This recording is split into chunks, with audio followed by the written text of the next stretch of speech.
Thank you for joining me on Nuggets of Wisdom. I am Charles Musakanda. Thank you so much for taking the time to grow, learn, mature as we walk together and edify one another for the betterment of humanity, for the glory of God, and for additional, better standards of living for our generations to come. I titled today's nugget, Food Shortage, World Hunger. And then, it's a bit windy outside, as you can hear, and I'll try to be as loud as I can and as quick as I can. As you can see behind me, I am on a country road with a lot of country fields, farm fields back there. Open, vast farming fields, as you can tell. And I will start with this. Proverbs 6 verse 6 to 8 says, "Go to the ant, all ye sluggard, and learn from her and be wise. With no leader, commander, or ruler, she gathers in summer and has her harvest in due season." We all know what is going on in this world, and you hear them talk about world hunger and that there's wheat shortages from the Russia-Ukraine war, and there's droughts and hunger in Africa and all that stuff. It's news that we get from TV and from all these places. But have we really sat down to think about what these things are and what they're saying and what the signs are, the signs of the times and what's going on? We ought to be wise. We ought to be careful and act in advance, work in advance, and plan wisely so that we have enough, not only for now, not only for us, but even for our generations to follow, for our neighbors, for the poor, for those in the community that need help, to look out for each other. And so this nugget is touching on and questioning on what you and I are doing about this situation. How many of us have a veggie patch on our properties? How many of us have a farming area that we can grow our food and supply and have self-sustenance? And I'm not trying to say everybody needs to move out to the country, everybody needs to buy some land. No. My topic is suggesting that we act in advance of things that we know are coming ahead of time. And for those of us that already have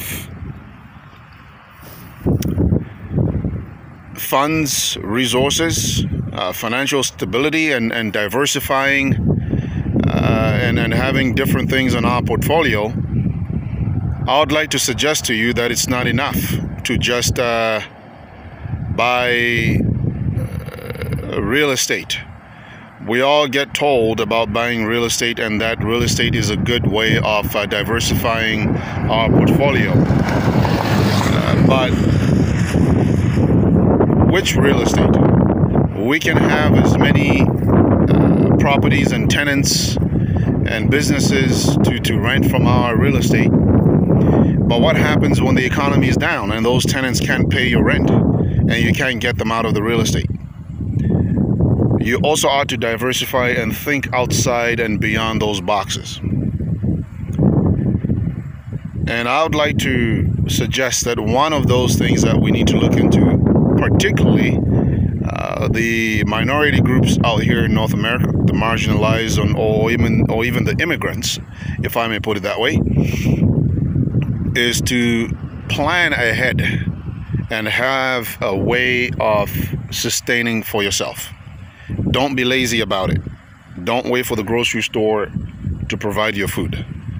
Don't wait for genetically modified food to land on your table. And that's one of the reasons why we're having so many cancers, even though we eat our vegetables and fruits and everything. Take time to consider what's going on, what's going in your fruit, what's going in your vegetables, and maybe act on that and provide for yourself. Plant it, grow it, take care of it, and know what's going in your food. Freeze your food for the next season, and the next season you plant and freeze your food for the next season. Because when they talk about world hunger, it's not that there's not enough rain coming down. It's not that there's not enough arable land. How can the continent of Africa, that has so much sun and so much rich soil, go hungry? That's because the seeds they're buying and that they're getting provided are genetically modified, and they don't grow, they don't produce anymore. And if they don't go buying seeds from the seed company, which is owned by biotech companies who are owned by the pharmaceutical companies, folks, do the math. We ought to wise up.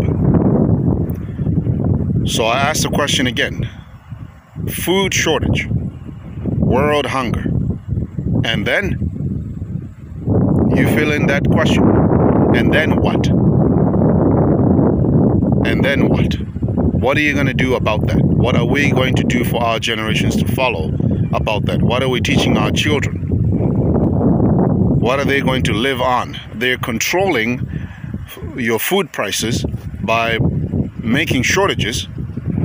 And I can guarantee you that food prices are not going to go down. They're not going to fluctuate for lower. They're always going to go up. Are your wages going up? Is your wage going up as highly and as quickly as is inflation? And food is your source of energy. Will you be able to survive and continue on with the growing food prices? And when they tell you that there's no food in the grocery store, where are you going to eat?